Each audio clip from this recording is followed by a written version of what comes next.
Hi friends, இன்றைக்கி நம்ம என்ன வீடியோ பார்க்க போகிறோன்னா கொண்டக்கடலை தீயல். அதாவது கருப்பு கொண்டக்கடலை வச்சு தீயல் வைக்கிறது. இது சாதத்துக்கு நல்லாயிருக்கும். தோசை, இட்லி இதுக்கெல்லாமே நல்லாயிருக்கும். ஃப்ரெண்ட்ஸ், நம்ம வீடியோவை பாருங்கள்.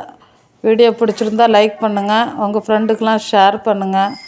எப்படின்னு உள்ளதுன்னு வீட்டில் செய்து பார்த்துட்டு கமெண்ட் பண்ணுங்கள். இது போல் நல்ல வீடியோவை பார்க்கறதுக்கு நம்ம சேனலை சப்ஸ்கிரைப் பண்ணியும் வச்சுக்கிடுங்க. கொண்டக்கடலையே முந்தின அன்னைக்கு ராத்திரியே தண்ணியில் ஊற போட்டு ரெடி பண்ணி வச்சுருக்கு. அதை குக்கரில் போட்டு கொஞ்சமாக தண்ணி சேர்த்து உப்பும் போட்டு ஒரு 7-8 விசில் வச்சுக்கிடலாம். கருப்பு கொண்டக்கடலைனால அவியதுக்கு நல்லா அவிஞ்சால் தான் டேஸ்ட்டும் நல்லாயிருக்கும். இப்போ அந்த கறிக்கு தேவையான சின்ன வெங்காயம் தான் தீயலுக்கு போடணும். டேஸ்ட் நல்லாயிருக்கும்.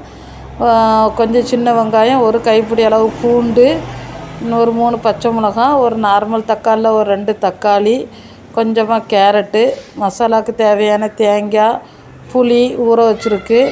உருளைக்கிழங்கும் கத்திரிக்காயும் நம்ம தேவைப்படும் போது வெட்டி போட்டுக்கிடலாம். இப்போவுமே வெட்டி வச்சா கருத்துரும். இந்த ஸ்டேஜில் நம்ம மண்சட்டியில் தீயல்லாம் வைக்கிறது டேஸ்ட் நல்லாயிருக்கும். அதே மாதிரி நல்லெண்ணெய் ஊற்றிக்கிடலாம். தீயலுக்கு நல்லெண்ணெய் ஊற்றி வச்சா நல்லா சூப்பராக இருக்கும். நல்லெண்ணெய் ஊற்றி அதில் கடுகு, ஜீரகம் ரெண்டையும் போட்டு நல்லா பொரிய விட்டுக்கிடலாம். அதுக்கப்புறம் கருவேப்பிலை கீரி வச்சிருந்தா அந்த பச்சை மிளகாய் போட்டு நல்ல எண்ணெயில் நல்லா பொரியணும். அப்போ தான் அந்த பச்சை மிளகாய் ஃப்ளேவர் இறங்கி உரப்பும் இருக்கும், அந்த வாசமும் நல்லாயிருக்கும்.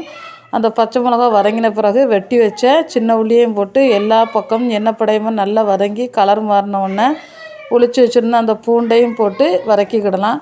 வதக்கின பிறகு வெட்டி வச்சுருந்த தக்காளியையும் போட்டு நல்லா எல்லா பாகங்கள்லையும் எண்ணெய் படுறது மாதிரி நல்லா வதக்கி விட்டுக்கிடுங்க. நல்லா வதக்கிட்டு இருக்கும்போது அதை மூடி வச்சுக்கலாம். இப்போ நம்ம மசாலா அரைக்கைக்கு தேவையானதை எடுத்து போட்டுக்கலாம். ஆல்ரெடி தேங்காய் திரி வச்சுருக்கோம். அந்த தேங்காவை நம்ம தேவையான அளவு தேங்காய் எடுத்து 2 டேபிள் ஸ்பூன் மல்லிப்பொடி போட்டிருக்கேன். அதுக்கப்புறம் ஒரு அரை ஸ்பூன் மஞ்சள் பொடி, 1/4 ஸ்பூன் வத்தல் பொடி போட்டிருக்கேன், 1/4 ஸ்பூன் பெருஞ்சீரகத்தூள். தீயலுக்கெல்லாம் பெருஞ்சீரகம் போடுறது டேஸ்ட் நல்லாயிருக்கும். ஒரு இனிச்ச ஃப்ளேவர் கிடைக்கும். தண்ணி ஊற்றாமல் கொஞ்சம் அடித்து மசாலாலாம் பொடித்த பிறகு இந்த மாதிரி தண்ணி வச்சு நல்லா மையாக அரைச்சிக்கிடலாம்.